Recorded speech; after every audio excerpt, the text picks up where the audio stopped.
चलिए आज देखते हैं यूपी त्रिपल एससी प्रारंभिक अर्हता परीक्षा 2022। ये देखिए परीक्षा तिथि 15 अक्टूबर 2022 का द्वितीय पाली का ये है। ठीक है, तो देखिए ये पहला क्वेश्चन है कि 2.1 पर 3 घात प्लस 5.8 क्यू है। अब बटे इतना देख लीजिए। तो इसको हमको देखिए एक सॉल्व करना है एक फार्मूले की वजह से। देखिए A cube plus B cube का ऊपर लग जाएगा, नीचे देखिए A square minus A B plus B square है। तो देखिए एक फार्मूला इधर है, चलिए ऊपर हम कर ले रहे हैं।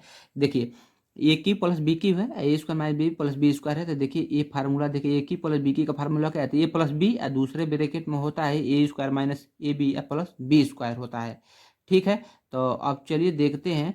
तो ऊपर वाला क्या करें, देखिए ऊपर वाला हुआ है ए की प्लस बी की का ये 2.1 प्लस 5.8 एक ब्रैकेट में देखिए ए प्लस बी की जब ये है A square minus A B plus B square पर ये वाला देख लीजिए ये है। नीचे क्या है जी, A square minus A B plus B square है। तो देखिए अब ऊपर से इससे और इससे ये कट जाएगा।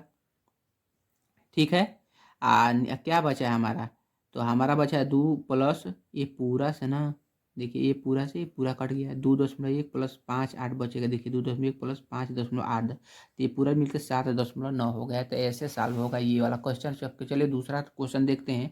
एक परीक्षा में 70% विद्यार्थी भौतिक में उत्तीर्ण हुए और 80% अभ्यर्थी तर्कड़ा में उत्तीर्ण हुए। यदि इन दोनों विषयों में 55% अभ्यर्थी उत्तीर्ण हुए तो दोनों विषयों में कितने प्रतिशत अभ्यर्थी अनुत्तीर्ण हुए, कितने फेल हुए। तो चलिए ये भी एक दिया है, डायग्राम के द्वारा समझाते हैं। देखिए भौतिक में अब कितना परसेंट, 70%। तर्कड़ा में कितना है, तो 80% है। ठीक है, तो 55% दोनों में क्या हुए हैं, देखिए उत्तीर्ण हुए। यहाँ देखिए 55% दोनों में उत्तीर्ण हुए हैं। तो ये बताइए 55 प्लस 70 70 हो जा रहा है ना, ये हो जाएगा। और दूसरे तर्कड़ा में कितना हो जाए 55 80 हो जा रहा है, 80% हो जा रहा है। तो दोनों विषयों में अनुत्तीर्ण हुआ भारतीय के 100 में से इतना परसेंट घटा देंगे तो मतलब 95%, तो कितना हो गया, 5% ना हुआ, 5% अनुत्तीर्ण अभ्यर्थी हुए हैं। चलिए क्वेश्चन नंबर 3 देखते हैं, 3 में क्या कह रहा है। 3 में देखिए दिए गए भिन्नों में 4/9 5/9 11/13 11/17 कौन सा सबसे बड़ा है। तो इसमें बड़ा क्या देखिए इसमें बोल रहा है। तो तीसरा नंबर का देखिए एक सॉल्यूशन के द्वारा हम समझा रहे हैं। देखिए इधर दिया है, देखिए ये वाला सॉल्यूशन है। तो 4 दशमलव का पूरा का देखिए दे दे दशमलव को निकाल के दिया है। तो सबसे बड़ा भी 11/13 है। देखिए इधर दिया होगा 11/13। तो 11/13 कौन सा है, ऑप्शन नंबर डी सही है। चलिए क्वेश्चन नंबर 4 देखते हैं, मैथ का सवाल है। तो 4 में देखिए 9 - 4 √5 है। ठीक है, तो इसको सॉल्व करने के लिए देखिए, तो इसको अब देखिए 9 को हम क्या लिख सकते हैं, 5 √5 या +4 लिख सकते हैं। देखिए यहाँ लिखा है ये इसको 2 × 2 √5 लिख सकते थे। इसका भी स्क्वायर बने, a - b का होल स्क्वायर बन गया कि नहीं, तो a - b का होल स्क्वायर। तो होल स्क्वायर रूट से बाहर है तो √5 - 2 होगा कि नहीं, 2 होगा तो होगा। तो ये आंसर ही हो जाएगा √5 - 2। तो इसमें ऑप्शन क्या दिया है, √5 - 2। देखिए ऑप्शन नंबर बी दिया है। ठीक है, चलिए आगे देखते हैं। क्वेश्चन नंबर 5 देखते हैं, 5 में क्या बोल रहा है। इस चैनल को सब्सक्राइब और लाइक कर दीजिएगा जितने लोग देख रहे हैं।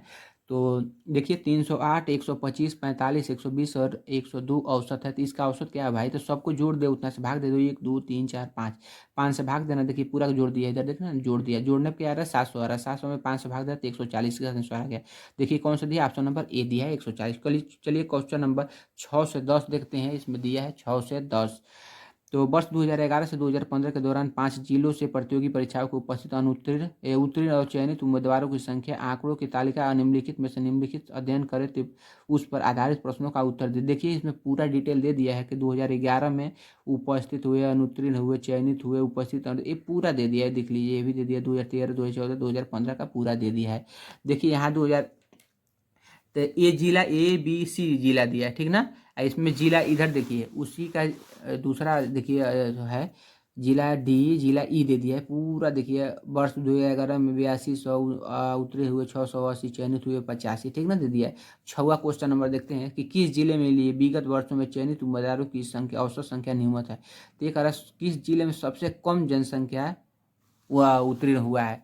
तो ऑप्शन नंबर किस में हो जाएगा, ऑप्शन नंबर ए जिला ई में हो जाएगा, ठीक ना। तो जिला ई देखिए यहाँ दिया है, ये पूरे का आप निकालेंगे ना कि इसमें सबसे ज़्यादा हुए हैं तो निकल जाएगा। ठीक है, क्योंकि देखिए चयनितों की संख्या जोड़ेंगे तो उससे भी आ जाएगा और उससे भाग देंगे तो रेशियो आ जाएगा। देखिए चयनित यहाँ क्योंकि दिया भी है ना, देखिए यहाँ जिला ई, जिला ई देखिए यहाँ जिला ई दिया है कहाँ दिया है, हाँ जरा ये पहले ही में दिया है। तो देखिए 75 75 55 60 75 5 से भाग देते हैं, 68 है दिया है, ठीक ना, औसत 68 है पास हुए हैं। बाकी में 76 है, किसी में 72 है, किसी में 72 है, ठीक है। तो इस ऐसे सवाल होगा। तो क्वेश्चन नंबर अब देखिए, चलिए आगे हम आगे देखते हैं। 7 क्वेश्चन में जिला सी से चयनित उम्मीदवारों का प्रतिशत जिला सी से उत्तरी उम्मीदवारों की तुलना किस वर्ष सबसे अधिक है। तो देखिए ऑप्शन नंबर सी सही है, 2012 में सबसे अधिक है, इसमें दिया होगा, ठीक है। चलिए आगे चल देखते हैं, क्वेश्चन नंबर 8 देखते हैं। तो 8 में क्या दिया है, तो 8 में बोल रहा है कि 2012 में 20%, 2008 में जिला डी के उत्तरी उम्मीदवार की प्रतिशत जिला डी से उपस्थित होने वाले की तुलना किस वर्ष सबसे कम है।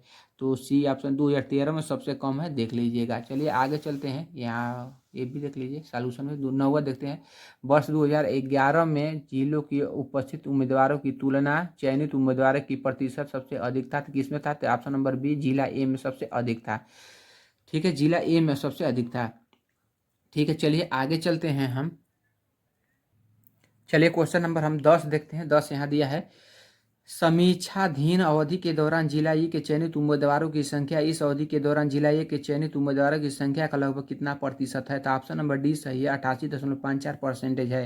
तो देखिए कैसे निकाला है, सभी जिलों में ई के चयनित उम्मीदवारों की कुल संख्या कितना है, तो 340, और सभी जिलों ए के चयनित उम्मीदवारों की संख्या 384 है, ठीक है ना। तो 384 भाग 340 गुण 88.54% या 20% है। चलिए आगे देखते हैं, 11 से 15 तक का क्या दे दिया है। तो तालिका अध्ययन करें कि निम्नलिखित प्रश्नों का उत्तर दिए। 5 महीनों के दौरान 5 कंपनियों के द्वारा बेचे गए उत्पादों की संख्या। तो महीना जनवरी फरवरी मार्च अप्रैल मई तक दिया है, ठीक ना। कंपनी पी की वार एस टी दिया है, ठीक है। तो चलिए अब बताते हैं आप लोगों को 11 नंबर क्वेश्चन। एक देखिए 11 नंबर क्वेश्चन देखिए कि कंपनी मार्च में कंपनी पी द्वारा आर द्वारा बेचे गए उत्पादों की कुल संख्या का अप्रैल में उन्हीं कंपनियों द्वारा बेचे गए उत्पादों की कुल संख्या से अनुपात क्या है।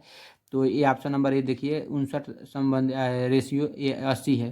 तो देखिए इसमें देखिए मार्च कंपनियों के पी आर द्वारा बेचे गए उत्पादों की कुल संख्या कितना है, 180 प्लस 115 295 हो गया। अप्रैल में इसी कंपनी का पी के द्वारा बेचे गए उत्पादों की कुल संख्या 160 प्लस 240 बड़ा 400 होगा। देखिए ये 59 संबंध 80 आ गया है। चलिए 12 नंबर क्वेश्चन देखिए, ये पैराग्राफ वाला सब क्वेश्चन है। कंपनी आई द्वारा बेचे गए उत्पादों की संख्या में जनवरी से अप्रैल तक लगभग कितने प्रतिशत की वृद्धि हुई। तो देखिए ऑप्शन नंबर सी सही है, 64.71% की वृद्धि हुई है। चलिए 13 नंबर हम क्वेश्चन देखते हैं, आप लोगों को दिखाते हैं। तो 13 नंबर क्वेश्चन में क्या कर रहा है, कंपनी टी द्वारा मार्च में अप्रैल में बेचे गए उत्पादों की कुल संख्या 32% और माइल्ड स्टील से बने थे। मार्च अप्रैल में टी द्वारा बेचे गए माइल्ड स्टील उत्पादों की कुल संख्या कितनी थी। तो ऑप्शन नंबर बी सही है, 144 इसमें सही है। चलिए आगे चलते हैं, आप लोग को दिखाते हैं।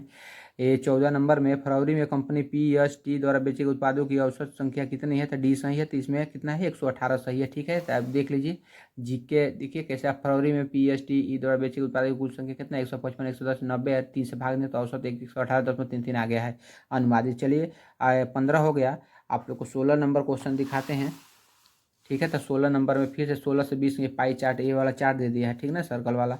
चलिए यहाँ पर दिया गया पाई चार्ट एक विशेष वर्ष के दौरान विभिन्न क्षेत्रों में विश्वविद्यालय के खर्च दर्शाते हुए ध्यानपूर्वक अध्ययन करें और उनसे नीचे दिए गए प्रश्नों को उत्तर दे, ठीक है। तो देखिए आधारभूत संरचना 50, शिक्षा के 80, अनुसंधान 65, खेल में 52, पुस्तकालय 32, कार्यकालय 32 और छात्रावास के 46 दिया। चलिए आगे हम चलते हैं, इसके देखते हुए 16 नंबर क्वेश्चन देखते हैं। 16 नंबर क्वेश्चन में क्या कह रहा है, कार्यक्रमों की तुलना के अनुसार लगभग कितना प्रतिशत अधिक खर्च किया गया है। तो ऑप्शन नंबर सी सही है, देखिए 86% है। कार्यक्रमों की तुलना में अनुसंधान में लगभग कितना, अनुसंधान इसमें क्या है जी 65 है, ठीक है। तो 65 इसमें दिया है, तो कितना खर्चा हुआ है ये बोल रहा है। तो इसको कैसे हम निकालेंगे, तो देखिए 65 इसमें दिया है, ठीक है। तो कुल मिलाकर 100 में से 65, देखिए यहाँ आंसर भी दे दिया है। देखिए 86% दिया है, लेकिन हमारा कैसे होगा, देखिए कार्यक्रम की तुलना का अधिक खर्च हुए। तो देखो 65 माइनस 35, क्योंकि 100 में से 65 घटाएंगे तो 35 से होगा, ठीक है, बटे 35 गुणे 100, ठीक ना। तो इसे भाग देंगे तो कितना होगा, 85.71% हो गया, मतलब 86% लगभग हो गया, ठीक है। देखिए 17 नंबर क्वेश्चन देखते हैं, आप लोगों को बताते हैं।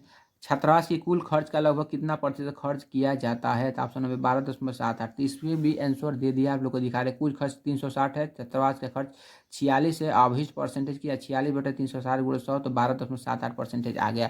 चलिए 18 नंबर क्वेश्चन देखते हैं, आप लोग को दिखाते हैं। यदि वर्ष के दौरान विभिन्न क्षेत्रों में कुल खर्च की गई राशि इतना है, ठीक ना, इकाई, दहाई, सैकड़ा, हजार, 10,000, लाख, 10 लाख, करोड़, 1,80,00,000 है। तो आधारभूत संरचना पर खर्च की गई राशि छठवार पर खर्च की गई राशि कितना अधिक है, ये बोल रहा है, ठीक है।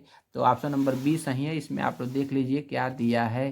तो ऑप्शन नंबर बी दिए है, तो 20 इकाई, दहाई, सैकड़ा, हजार, 10,000, लाख, 2 लाख दिया है, ठीक ना। तो इसमें आंसर भी दे दिया है, देख लीजिए। 19 नंबर हम आप लोग क्वेश्चन दिखाते हैं। 19 नंबर क्वेश्चन, खेलों पर शिक्षा तुलना में कितने % कम खर्च किए गए। तो सी दे दिए 35% कम खर्च किए गए हैं।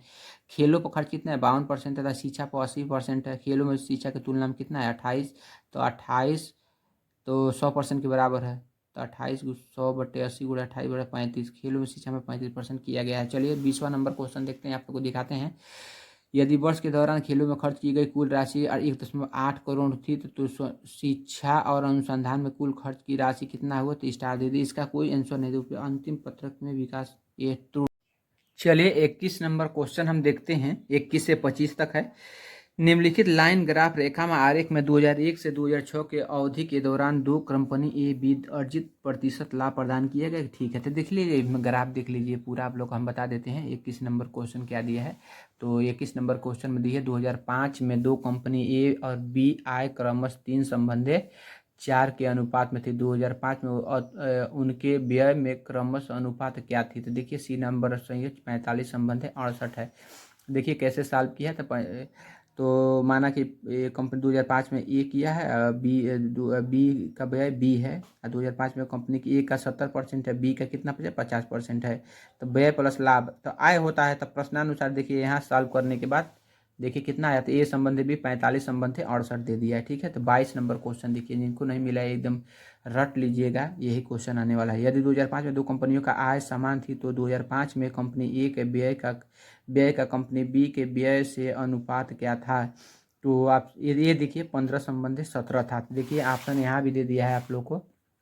माना 2005 में ए का व्यय ए है, बी का व्यय बी है, और लाभ प्लस आय हो जाए प्रश्नानुसार ए प्लस ए का 70%, बी प्लस बी का 50%। तो देखिए कितना है, 15 संबंधित 17 दे दिए। चलिए ऑप्शन हम जल्दी जल्दी करते हैं। 30 नंबर क्वेश्चन देखते हैं। यदि 2002 में कंपनी ए का व्यय 200 करोड़ रुपये थे, तो 2002 में आय कितनी था। तो देख लीजिए इसका भी आंसर दे दिया है, 260 करोड़ है।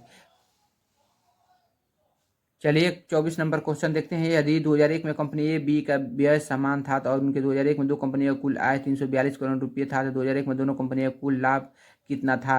देखिए लाभ बराबर आय माइनस व्यय। तो ऑप्शन नंबर डी सही है, ऑप्शन नंबर डी सही है। देख लीजिए आप लोग। अब फिर से आप लोग को 25 नंबर क्वेश्चन दिखाते हैं। 25 नंबर क्वेश्चन में क्या है, तो देख लीजिए। वर्ष 2003 में कंपनी ए का व्यय 200 करोड़ रुपया था, और 2003 में ए का 2006 में खर्च समान। 2006 में कंपनी ए की आय कितना थी, तो 20 सही है, तो 464 करोड़ रुपये थी।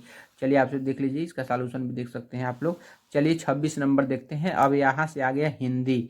तो स्थावर का विलोम शब्द क्या है। तो स्थावर का जंगम होता है विलोम शब्द, ठीक है। देख लीजिए आप लोग पढ़ लीजिए। अस्थावर का विलोम जंगम होता है, और चेतन का विलोम अचेतन या जड़ है। चेतन का विलोम स्थिर होता है। चलिए 27 नंबर क्वेश्चन देखते हैं, आप लोग एकदम ध्यान से पढ़िए।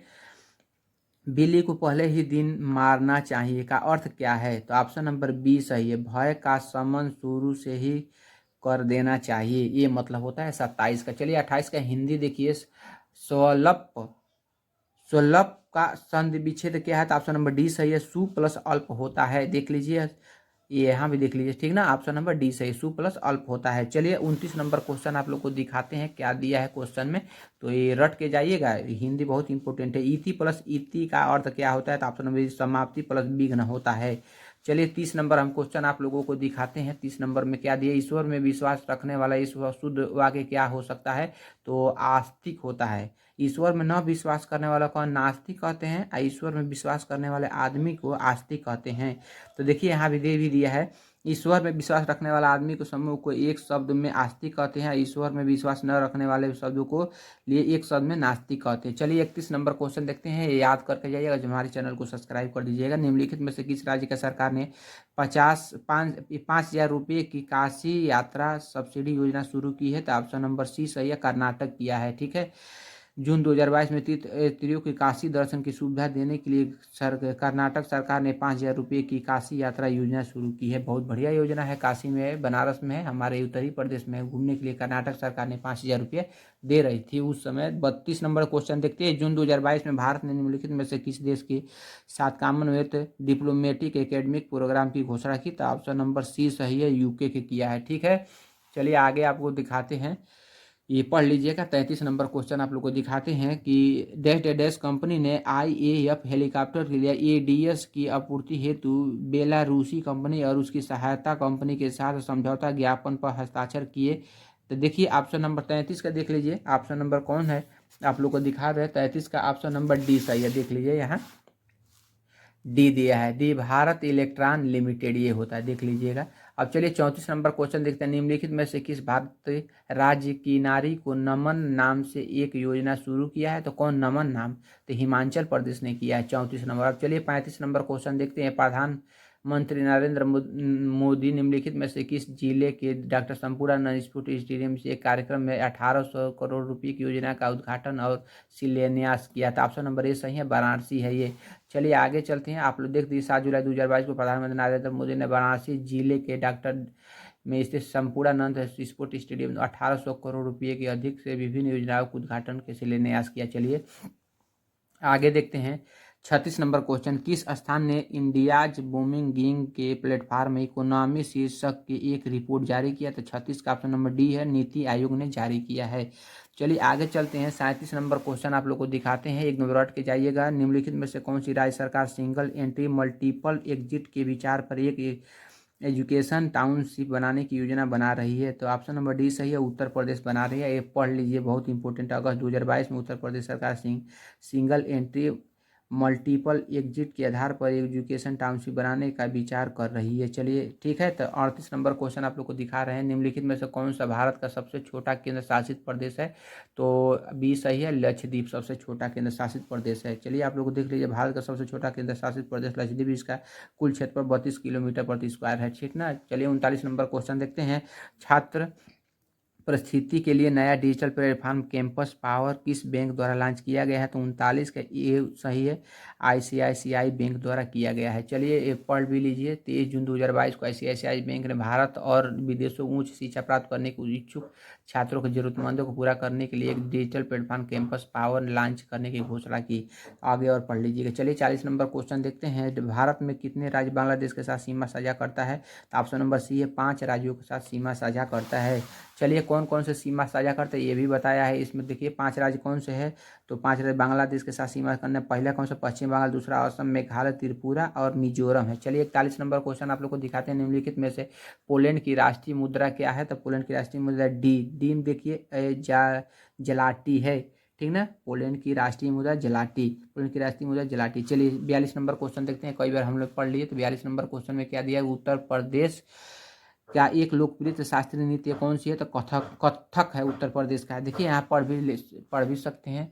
कथक उत्तर प्रदेश का शास्त्रीय नृत्य है। कुचिपुड़ी आंध्र प्रदेश, कथकली मोहिनी अट्टम केरल का शास्त्रीय नृत्य है। चलिए 43 नंबर 43 नंबर क्वेश्चन देखते हैं। आप लोग को दिखाते हैं कैसे दिया है। निम्नलिखित में से किसके पास लोकसभा सत्र को स्थगित करने की शक्ति है? तो ऑप्शन नंबर सी, भारत के राष्ट्रपति के पास एकदम है कि लोकसभा को स्थगित कर सकता है। संविधान का अनुच्छेद देखिए 85(2) अनुच्छेद के तहत सदनों का या किसी सदन को सत्र सामना करने की शक्ति राष्ट्रपति को निहित है। चलिए 44 नंबर क्वेश्चन देखते हैं। 44 नंबर क्वेश्चन में क्या बोल रहा है? अंतर्राष्ट्रीय अहिंसा दिवस निम्नलिखित में किस दिन मनाया जाता है? सर ऑप्शन नंबर बी, 2 अक्टूबर को मनाया जाता है। चलिए आगे चलते हैं। 45 नंबर क्वेश्चन में क्या दिया है? तो वास्को डी गामा का मकबरा दफन स्थान भारत के निम्नलिखित में से किस स्थान पर स्थित है? तो डी सही है, कोची केरल में स्थित है वास्को डी गामा का। यहाँ भी पढ़ सकते हैं पूरा आप लोग। वास्को डी गामा की मृत्यु 1524 ईस्वी में कोची केरल में हुई थी। पहले यह दफनाया गया था, इसके बाद अवशेषों को पुर्तगाल को सौंप दिया गया था। उसके लिम्बन के बेलम पुर्तगाल में दफनाया गया था। ठीक ना। 46 नंबर आप लोग क्वेश्चन दिखाते हैं। 46 नंबर क्वेश्चन में क्या बोल रहा है? तो 46 नंबर का थॉमस कप निम्नलिखित में से किस खेल से संबंधित? ऑप्शन नंबर सी सही, बैडमिंटन से। अब थॉमस कप बैडमिंटन से अंतर्राष्ट्रीय प्रतियोगिता है। ठीक है, तो सी इसमें सही है। चलिए 47 नंबर हम लोग को क्वेश्चन दिखा रहे थे। प्रसिद्ध पुस्तक विंग्स ऑफ फायर किस आत्मकथा है, तो ऑप्शन नंबर सी सही है, डॉक्टर APJ अब्दुल कलाम है। ठीक ना, आगे चलिए 48 नंबर क्वेश्चन देखिए, ग्लोबल वार्मिंग का अवशोषित परिणाम क्या है, तो ऑप्शन नंबर ए है ये सभी। देखिए फसल पैटर्न में परिवर्तन है, समुद्र के स्तर में वृद्धि है, तटीय रेखा में परिवर्तन है, ये सब है। ठीक है, चलिए आगे चलते आप लोग को दिखाते हैं। 48 नंबर हो गया। अब 53 नंबर देखिए, 48 49 से 53 में देखिए, 49 से 53 यहाँ दिया है पूरा। अब एक बार पैराग्राफ पढ़ के सुनाई देते हैं हम।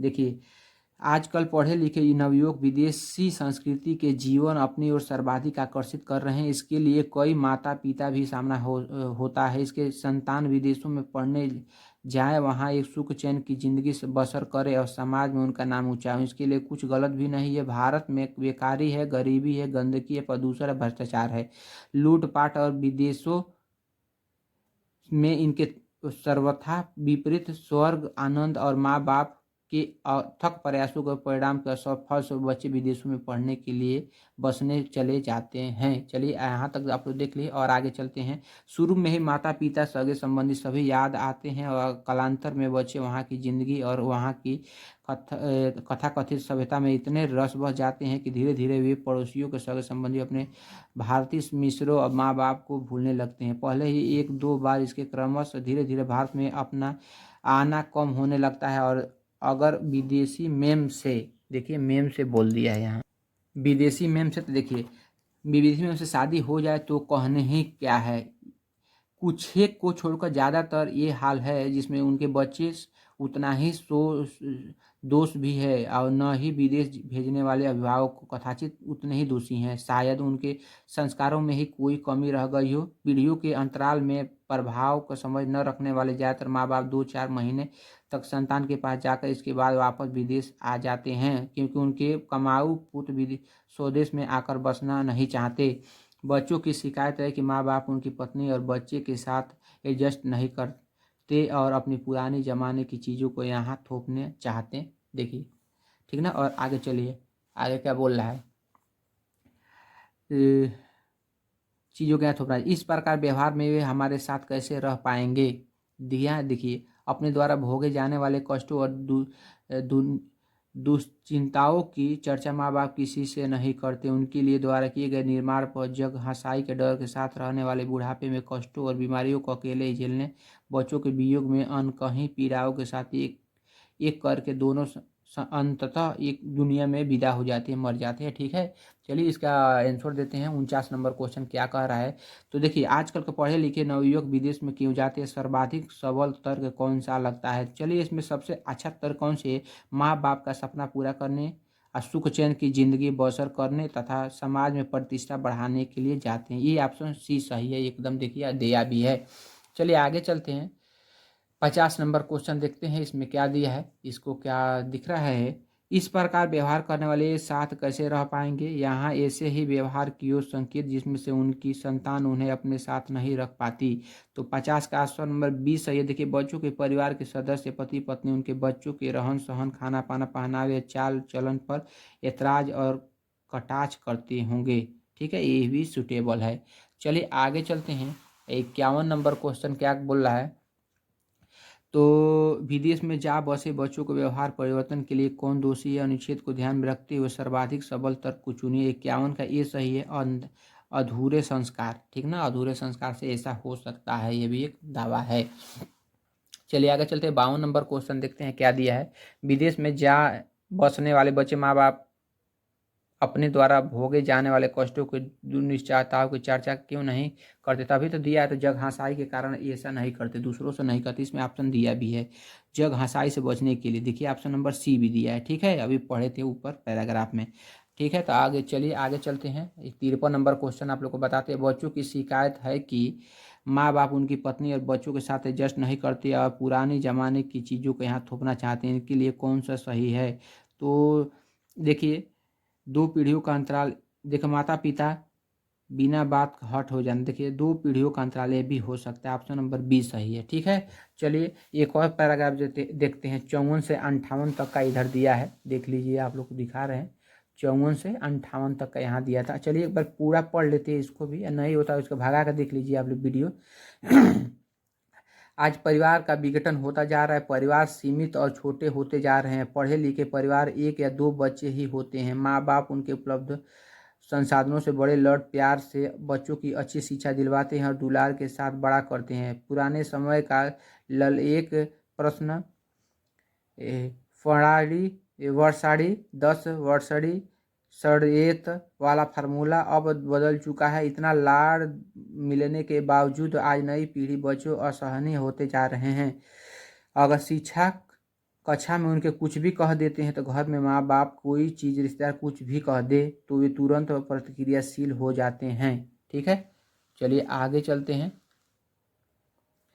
ग्रहणशीलता समाप्त होती जा रही है और जैसे ही वे चाहते हैं कि वैसे ही करने की आज़ादी उन्हें चाहिए। और अस्तु एन केन पकारेण बच्चों को पढ़ लिख कर नौकरी पा जाते हैं और अपना काम संभाल लेते हैं। माता पिता धीरे धीरे बूढ़े होते जाते हैं। उनके द्वारा बचपन के प्यार से लेकर उस समय तक के त्याग और बलिदान उन्हें अपने बच्चों के द्वारा भुला दिए जाते हैं। और अब माँ बाप बूढ़े शक्तिहीन और बच्चों पर बोझ। आज बूढ़े माँ बाप पिछली पीढ़ी के बूढ़े माँ बाप की तुलना में अधिक दयनीय से होते जा रहे हैं। उन्हें के द्वारा पालित पोषित बच्चों द्वारा उनके अपने परिवार का सदस्य मन से स्वीकार नहीं कर रहे हैं। अब देखिए आगे क्या हाल है। यही कारण है कि बुढ़ापे में या तो माँ बाप अकेले रहते हैं और या अपने ही घर में दीनहीन होकर बच्चों का मुंह ताकते रहते हैं। पीढ़ियों के अंतराल से जीवन मूल्यों के तेजी से बदलाव होता जा रहा है। अच्छी भावना से भी यदि बूढ़े माँ बाप वयस्क बच्चों का परिवार में विषय में कुछ सलाह देते हैं तो उनकी सलाह का सम्मान नहीं होता है। ये भी सही बात है। यह संभव पीढ़ियों के अंतराल का परिणाम है। कई पीढ़ियों का अंतराल हुए तो ये भी हो सकता है। अब समय बदल चुका है और अनुभवपूर्ण सलाह की इस नई पीढ़ी की आवश्यकता नहीं है। अपेक्षा की जाती है कि यदि उन्हें साथ रहना चाहते हैं और एडजस्ट करके चलें। ठीक है, और आगे चलते हैं। आप लोग क्या अन्यथा वृद्धावस्था में वृद्धाश्रम में हम उन्हें लोगों के बीच समय बिताएं, खुद भी चैन से रहें और उन्हें भी अपनी तरह चैन से रहने दें। क्या वास्तव में इस सबके लिए युवा पीढ़ी दोषी है? कुछ दोष वृद्धों का भी है। चलिए 54 नंबर क्वेश्चन देखते हैं। 54 नंबर क्वेश्चन में क्या बोल रहा है। आज के बुजुर्गों के लिए बदलते समय में कौन सी सर्वोचित मांग है जिसके चैन से अपना बुढ़ापा काट सके। 54 नंबर का देखिए ऑप्शन नंबर बी सही है। बुजुर्ग बुढ़ापे के लिए कुछ अर्जित करके रखें और अगली पीढ़ी के सदस्यों पर न बोझ बने और न ही अपने राय थोपे। यही सही है, बी सही है 54 का पैराग्राफ पढ़ने के हिसाब से। चलिए 55 नंबर क्वेश्चन आप लोग को दिखा दें तो क्या दे दिया है इसमें। तो 55 नंबर ये बोल रहा है कि कौन से माँ बाप अपने ही घर में दीनहीन होकर बच्चों का मुंह नहीं ताकते। ठीक ना, तो इसमें से ऑप्शन नंबर बी से जो माता पिता बदलते समय के साथ अपने आप को बदलते हैं वे बहू बेटों और उनके परिवार को उचित सम्मान देते हैं। चलिए आप 55 का ऑप्शन नंबर बी सही है। चलिए 56 नंबर क्वेश्चन दिखाते हैं आप लोगों को क्या कह रहा है। तो माता पिता द्वारा प्यार दुलार एवं समस्त संसाधनों दिए जाने के बावजूद आज के युवा पीढ़ी वह आत्मीयता गायब है जो पुरानी पीढ़ी द्वारा विद्यमान भी। इसका सबसे उचित कारण यह हो सकता है। कौन हो सकता है? ऑप्शन नंबर ए सही है। देख लीजिए इसमें पीढ़ियों के अंतराल के कारण जीवन मूल्यों को बदलने से युवा पीढ़ी दूरदर्शी और असहनीय होते जा रही है और उनकी ग्रहणशीलता कम होते जा रही है। ठीक है, तो ऑप्शन नंबर 56 का ए सही है। अब चलिए 57 नंबर हम आप लोग को क्वेश्चन दिखाते हैं। तो 57 नंबर क्वेश्चन में दिया संतान के साथ रहने की इच्छा होते हुए भी कई माँ बाप के अकेले रहने के कारण कौन सा है सबसे सबल तर्क कौन सा है। तो चलिए इसमें ऑप्शन नंबर सी है। माँ बाप का संतान उनके परिवार के प्रति रूखा व्यवहार, वाणी का असमय और बहु बेटों की जिंदगी में ज़्यादा दखल अंदाजी। तो 57 का सी ऑप्शन नंबर सही है। चलिए ऑप्शन नंबर 58 देखते हैं। क्वेश्चन नंबर कौन से बच्चे अपने माता पिता को वृद्धाश्रम में भेज जाने के लिए बात करते हैं। तो ऑप्शन नंबर डी सही है। जो बच्चे संस्कारहीन और अविवेकी और जो उन्हें अपने भविष्य को नहीं देख पाते हैं ये बच्चे होते हैं। ऑप्शन नंबर डी सही है। चलिए आगे चलते हैं। 59 नंबर क्वेश्चन क्या बोल रहा है। तो एक तस्वीर की ओर इशारा करते हुए ए ने अपने दोस्त बी से कहा, ये मैथ का सवाल आ गया, देख लीजिए। वह मेरी माँ के पिता मतलब क्या होता है? नाना की इकलौती बेटी है तो हमारी माँ हो गई। ये फोटोग्राफ वाले व्यक्ति किस प्रकार संबंधित थे? तो बेटा समझ, जो इशारा कर रहा है ना वो बेटा है। ठीक है, 59 का ए सही है। चलिए 60 नंबर क्वेश्चन का देखा जाए क्या लेवल है। तो 60 नंबर में बोल रहा है, और नीचे आया जाए, दोनों कथनों को पढ़े तर्क एक निम्नलिखित में कौन सा उत्तर विकल्प दोनों कथनों के बीच संबंध को सही ढंग से दर्शाता है। तो चलिए इसमें दिया है कथन एक, लैपटॉप निर्माण कंपनियों के हाल ही में लैपटॉपों की कीमतों में वृद्धि, सरकार ने हाल ही में लैपटॉपों पर शुल्क बढ़ाया। ठीक है, 2 दिया है कथन, और निष्कर्ष दे दिया है 4। तो इसमें देखिए ऑप्शन नंबर डी सही है इसमें, ठीक ना, डी सही है। डी में क्या कह रहा है, कथन दूसरा का कारण और कथन एक का प्रभाव है। ठीक है, ऑप्शन नंबर डी। चलिए 61 नंबर क्वेश्चन आप लोग को दिखाते हैं। तो जजिया फिर से लगने वाले मुगल शासन का नाम क्या है। तो ऑप्शन नंबर सी, औरंगजेब ने जजिया कर लगाया था। ठीक है, चलिए 62 नंबर क्वेश्चन देखते हैं क्या दिया है। तो निम्नलिखित में से कौन सी अंग्रेजों द्वारा दिए गए सबसे महत्वपूर्ण योगदानों में से एक माना जाता है। ऑप्शन नंबर सी है रेलवे, रेलवे को माना जाता है। चलिए 63 नंबर क्वेश्चन आप लोग को दिखाते हैं। 62 हो गया, 63 नंबर क्वेश्चन में देखिए क्या दिया है। तो पंचतंत्र की कथाएं किसके द्वारा लिखी है। तो ये है विष्णु शर्मा द्वारा लिखी है। ऑप्शन नंबर बी सही है। चलिए ठीक ना, 64 नंबर क्वेश्चन आप लोग को दिखाते हैं। गौतम बुद्ध ने सारनाथ में अपना पहला उपदेश कहाँ दिया था। तो धम्म चक्र प्रवर्तन मुद्रा में दिया था, धम्म चक्र प्रवर्तक मुद्रा में दिया था। ऑप्शन नंबर सी सही है। चलिए 65 नंबर क्वेश्चन आप लोग को दिखाते हैं क्या दिया है इसमें। 65 नंबर निम्नलिखित कौन सा शासक अपने दरबारी कवि को हरिसेन थे। तो समुद्रगुप्त ने, ऑप्शन नंबर सी सही, समुद्रगुप्त। 66 नंबर क्वेश्चन देखा जाए तो 1930 में महात्मा गांधी द्वारा सविनय अवज्ञा आंदोलन शुरू करने का कारण था। तो ऑप्शन नंबर सी से ब्रिटिश शासन की बुराइयों दूर करने के लिए 11 सूत्री कार्यक्रम वाले एक पत्र में माध्यम से वायसराय को बताना। 66 का सी सही है। ठीक है, 66। अब 67 नंबर देखा जाए क्या दिया है। तो 67 नंबर में दिया निम्नलिखित में से कौन सा 1857 के विद्रोह का परिणाम था। तो देखिए 1857 के विद्रोह का परिणाम क्या था। ऑप्शन नंबर ए सही है, ईस्ट इंडिया कंपनी की शक्तियों को ब्रिटिश क्राउन में स्थानांतरित कर दिया जाना। 67 के ए सही है। चलिए 68 नंबर क्वेश्चन देखते हैं। निम्नलिखित में से कौन सी पृथ्वी का सबसे बड़ी अंततः स्थलीय जल निकाय है। तो इस ऑप्शन नंबर डी सही है, कैस्पियन सागर है। ठीक ना। आप 69 नंबर क्वेश्चन देखा जाए, निम्नलिखित में कौन सा स्वतंत्र भारत का पहला भारतीय गवर्नर जनरल था। तो ये देखिए ऑप्शन नंबर डी सही है, सी राजगोपाली ने ऐसा ये प्रथम गवर्नर जनरल थे। अब 70 नंबर क्वेश्चन हम देखेंगे, आप लोगों को दिखाएंगे निम्नलिखित में से किस अधिनियम द्वारा बर्मा को भारत से अलग किया गया था। तो ऑप्शन नंबर ए, भारत सरकार अधिनियम 1935 को बर्मा को अलग किया गया था। देखिए भारत सरकार अधिनियम 1935 द्वारा बर्मा को भारत से अलग किया गया था। बर्मा वर्तमान में म्यांमार के नाम से जाना जाता है। 71 नंबर क्वेश्चन में देखिए, भारत के ब्रिटिश नियंत्रण के मुक्त करने के लिए भारतीय राष्ट्रीय सेना INA का गठन किसने किया था। तो option number D, Mohan Singh ने किया था।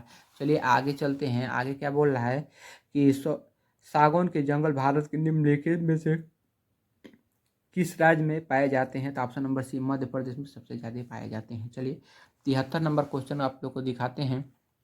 सामान्य वर्षा अचानक वृद्धि हो जाती है, कई दिनों के लगातार जारी रहती है, इसे मानसून का फटना कहते हैं। ठीक है, 72 का डी दिया है।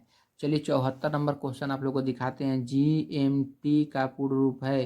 तो GMT का पूर्ण रूप है ये ग्रीनविच मिड टाइम। देखिए यहाँ दे दिया ग्रीनविच मिड टाइम, ठीक ना, ग्रीनविच मिड टाइम। चलिए अब 75 नंबर क्वेश्चन देखते हैं। 75 नंबर क्वेश्चन में क्या दे दिया है, प्रति 1000 लोगों के जीवन जन्मों की वार्षिक संख्या में किस नाम से जाना जाता है। ऑप्शन नंबर बी सही है, क्रूड अवशोषित जन्म दर ये होती है। ठीक ना। चलिए 76 नंबर क्वेश्चन आप लोग को दिखाएं। तो 1969 में कितनी प्रमुख निजी बैंकों का राष्ट्रीयकरण किया गया था। तो ऑप्शन नंबर बी सही है, 14 बैंकों का राष्ट्रीयकरण 1969 में किया गया था। अब चलिए 77 नंबर देखते हैं। 77 नंबर में 1991 में कितनी प्रमुख निजी बैंकों का राष्ट्रीय ये हुआ था, 14 को। अब 77 तो इधर है भाई, 2 बार पढ़ दिए। तो 1991 77 है। 1991 आर्थिक सुधारों के बाद डैड से उद्योग विशेष रूप से सार्वजनिक क्षेत्रों के लिए अतिरिक्त ये कौन से है जी, परमाणु ऊर्जा उत्पादन, ये होता 77 का सी। चलिए 78 नंबर क्वेश्चन देखा जाए। 78 में क्या बोला है, डैड योजना आयोग के अंतिम उपाध्यक्ष थे। तो ऑप्शन नंबर ए से श्री मांटेक सिंह अहलूवालिया। ठीक है 78 का ऑप्शन नंबर ए सही है, श्री मांटेक सिंह अहलूवालिया। चलिए 79 क्वेश्चन देखा जाए। 79 क्या बोल रहा है, तो देखिए निम्नलिखित में से कौन सा क्षेत्र भारत का सबसे बड़ा नियोक्ता है। ऑप्शन नंबर प्राथमिक क्षेत्र सबसे बड़ा नियोक्ता है। चलिए 80 नंबर क्वेश्चन देखते हैं, आप लोग को दिखाते हैं। निम्नलिखित में से कौन सा राज्य को हरित क्रांति के लिए भारत के आरंभ स्थान के रूप में जाना जाता है, तो ऑप्शन नंबर ए सही है, पंजाब को। ठीक है, आप चलिए 81 नंबर क्वेश्चन आप लोग को दिखाते हैं। निम्नलिखित में से कौन सा अनुच्छेद अल्पसंख्यकों के हितों के संरक्षण के लिए है, तो ऑप्शन नंबर 20 है, अनुच्छेद 29 है। चलिए आप लोग को 82 नंबर क्वेश्चन दिखाते हैं। तो 82वें संशोधन के माध्यम से संविधान में कौन सा नया डीपीएसपी जोड़ा गया है, तो ऑप्शन नंबर 82 का सी है, समान उच्च और निःशुल्क विधिक सहायता, ये सही है, ठीक है, 82 का। चलिए 83 नंबर क्वेश्चन देखा जाए। तो 83 क्या बोल रहा है, निम्नलिखित में से कौन से मौलिक कर्तव्य है, तो 83 का ऑप्शन है ये सभी है। भारत के प्रमुख अखंडता के सार्वजनिक संपत्ति की सुरक्षा करना, वैज्ञानिक दृष्टिकोण और मानववाद विकसित करना। ठीक है, 84 का ये सही है, सब सही है। ठीक है, चलिए 84 नंबर, ये तो 83 है, 84 नंबर देखा जाए। चलिए 84 नंबर में सभी अम्लों में समान तत्व है, तो ऑप्शन नंबर सी हाइड्रोजन समान तत्व पाए जाते। सभी अम्लों में समान तत्व हाइड्रोजन की ब्रह्मांड में सर्वाधिक मात्रा में पाए जाते हैं आदि। चलिए 85 नंबर क्वेश्चन आप लोग को दिखाते हैं, क्या कह रहा है 85 नंबर। नॉन स्टिक खाना पकाने का बर्तन से लेपित होते हैं, तो किससे होते हैं, जो टेफ्लॉन से होते हैं। ठीक है, चलिए आगे 86 नंबर क्वेश्चन देखा जाए। अनुच्छेद 245 के अनुसार कानून बनाना सांसद के कार्य, ठीक ना। 245 में कानून सांसद ही बना सकता है, सभी सांसदों को मिलके, वो पूर्ण बहुमत से बनता है। ठीक है, 87 नंबर क्वेश्चन देखा है कि सरकारिया आयोग निम्नलिखित में से किससे संबंधित है, तो चलिए 87 का देखते हैं हम आगे। चलिए देखें अभी 87 नंबर क्वेश्चन का क्या है, सी है, तो केंद्र और राज्य संबंध है। ठीक है, सरकारी आयोग केंद्र और राज्य संबंध से संबंधित इस आयोग के अध्यक्ष रंजीत सिंह सरकारिया थे। ठीक है, 88 नंबर क्वेश्चन देखा जाए। तो 88 नंबर क्वेश्चन बोला प्रकाश वर्ष एक माप है, किसका है जी, तो तारकीय दूरी का माप है प्रकाश वर्ष। ठीक है, चलिए 89 देखा जाए। 89 में क्या बोल रहा है, कौन निम्नलिखित में से कौन से बुद्धिमान स्तनधारी है, तो 89 का डी है, डाल्फिन सबसे बुद्धिमान स्तनधारी है। 90 नंबर देखा जाए जी, क्या कह रहा है, पौधों का विकास किसके को प्रभावित होता है, तो ऑप्शन नंबर ए से प्रकाश की गुणवत्ता, मात्रा और अवधि को। ठीक है, अब इंग्लिश का पैसेज आ गया। इंग्लिश के पैसेज में देखा जाए क्या दिया है, तो इंग्लिश में देखा जाए भाई कि Valentine day February 14 is the holiday that celebrate love and friendship in the United States. Most people think of it as a romantic day is show the one you love how much you care at purchasing cards and gift. ठीक है, Valentine day पर ये पूरा paragraph दी, इसको भी पढ़ लीजिए, time लगेगा। आप देखिए इधर दूसरा पैराग्राफ इसी में दिखा रहे हैं इधर, ठीक ना, इसको भी आप लोग पूरा पढ़ लीजिए, 2-4 सेकंड दे रहे हैं, ठीक ना, और ऊपर करें धीरे धीरे आप लोग पढ़ लीजिएगा। तो देखिए 91 का क्या दे दिया है, according to the passage what do school children gift their teacher. तो क्या बच्चों ने टीचर को गिफ्ट किया था, option number D thank you card को गिफ्ट किया था। चलिए ना, चलिए 92 नंबर क्वेश्चन आप लोग को दिखाते हैं। अकॉर्डिंग टू द पैसेज के अनुसार वैलेंटाइन डे ऑफिशियली ए हॉलीडे कहाँ का है, तो कोई किसी का हॉलीडे नहीं होता ऑफिशियली। ठीक ना, 93 देखा जाए। 93 में क्या बोल रहा है, choose the correct synonym of time, TAM। टेम का सिनोनिम क्या होगा भाई, तो सी होता है डोकाइल, नहीं हाँ डोकाइल होता है, ABCD, DOCILE। टेम सीधा साधा पाला हुआ सानी बसंत है, दबू पेशप है और अन्य पर्याप्त शब्द है। ठीक है, 94 का देखा जाए। 94 में क्या बोल रहा है, to choose the correct antonym of the rapid. Rapid का क्या होता है, तो रैपिड का सी इस होगा टार्डी, रैपिड का टार्डी होता है। चलिए 95 नंबर क्वेश्चन आपको दिखाते हैं। 95 नंबर क्वेश्चन ये बोला, give the one word substitution for the following one who is indifferent to the pleasure या पेन, तो ऑप्शन नंबर सी सही है, ABC स्टोइक। ठीक है, STOIC।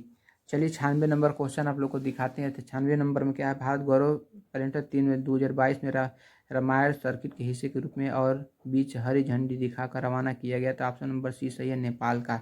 चलिए 97 देखा जाए क्या कह रहा है।